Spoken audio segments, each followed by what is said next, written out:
I'm Rafael D. Ilustre from the Dr. Mariano Ke College of Pharmacy. For me, ever since when I was a kid, I always aspired to be in the field of the medical profession. Any of those fields naman yung gusto ko, pero specifically I want to be a pharmacist because here in the Philippines, one of the main advocacies that I want to impart to our fellow Filipinos na ma-improve yung larangan ng pharmacy practice, not just being perceived as taga-benta ng gamot, but experts in medicine.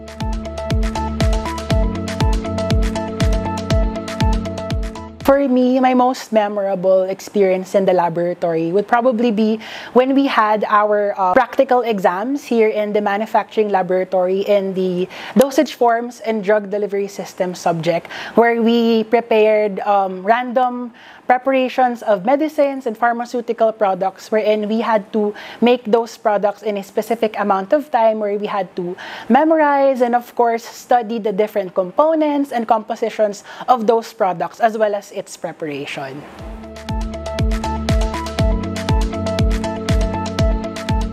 For me, yung pinaka na-enjoy ko pong experiment here in the lab was in the pharmacognosy and plant chemistry subject, wherein we had our wine preparation, and na-enjoy ko siya mainly because karoon kami ng mga various learnings throughout the entire course din. And of course, not only na napaka-unique siya in terms of our field of practice here in pharmacy, but of course, nakaka-amaze lang din na how wide, napakalaki ng scope talaga ng pharmacy, not just in pharmaceutical products, but of course, even in our natural products, and even sa mga foods na kinokonsume natin in our everyday lives.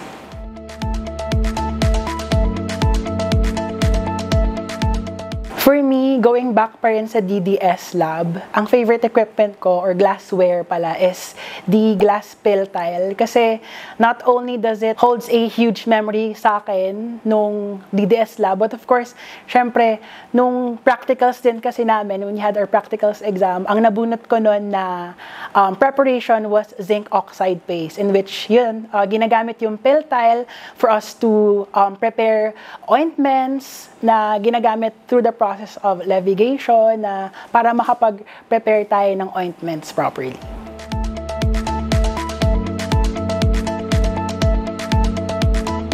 I chose DLSM HSI. Of course, not only knowing in the LaSalle schools here in the Philippines, sila yung mga nag-o-offer ng very quality education. And of course, not only that, isa rin ang LaSalle as a former LaSalle student din in high school. Witness ako on how well they have developed me holistically, intellectually, and of course, I want that to bring pagtapa ko in the professional field.